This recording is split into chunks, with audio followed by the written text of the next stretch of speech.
Bonjour et bienvenue à cette nouvelle vidéo de la Midi Grade.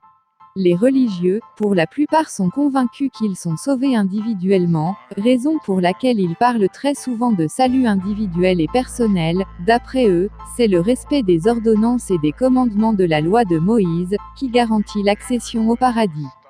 Au risque de heurter la sensibilité de beaucoup d'entre ces derniers, nous pouvons vous assurer que cette conception est totalement fausse. Dans cette vidéo, découvrez la véritable origine et la véritable portée du salut. Conformément à la Bible, le péché pour lequel Christ est venu nous sauver est le péché originel dont on a hérité lorsqu'Adam et Ève ont mangé le fruit défendu dans le jardin d'Éden. Ce péché originel est responsable du fait que tous les hommes portent en eux la semence, le gène, l'héritage naturel du péché. De ce fait, quiconque déclare être un être humain, se retrouve automatiquement assujetti par cette nature qui n'épargne aucun humain. Aucun homme par conséquent ne peut se réclamer être bon. L'homme ne pouvait donc pas être capable de mettre en pratique les commandements que Dieu donnait. Le problème ne se situait pas au niveau de l'acte de transgression de la loi, mais il résultait dans la nature même, dont l'homme a hérité, de son ancêtre Adam, le premier homme. Pour y remédier, il fallait débarrasser l'homme de sa nature de pécheur, contrairement à la loi, qui ne faisait que la lui révéler lorsqu'il la transgressait. Le médiateur de la nature du péché est Adam. Et à cause de lui, quoique nos actions aient été bonnes ou mauvaises, nous étions destinés à la mort, étant, aux yeux de Dieu, assimilables à Adam et à sa nature d'impureté. Quel que soit donc l'âge, l'origine, la culture, etc., tout homme naissant était naturellement un pécheur et méritait la mort d'après la loi.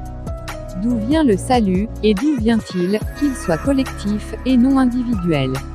Eh bien, la réponse est simple.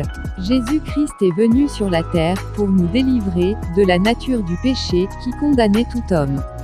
Il n'a non pas mis fin aux actions, mais à l'héritage du péché, qui était la cause de la séparation entre nous et Dieu.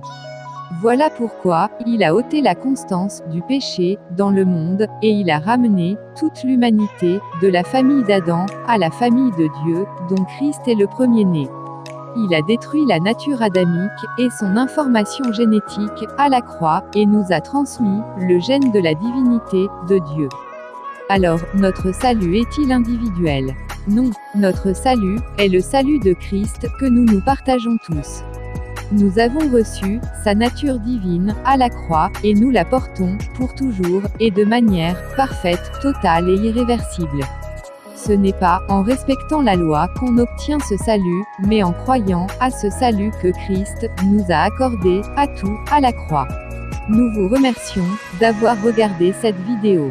N'hésitez pas à vous abonner et à activer la cloche de notification si elle vous a plu.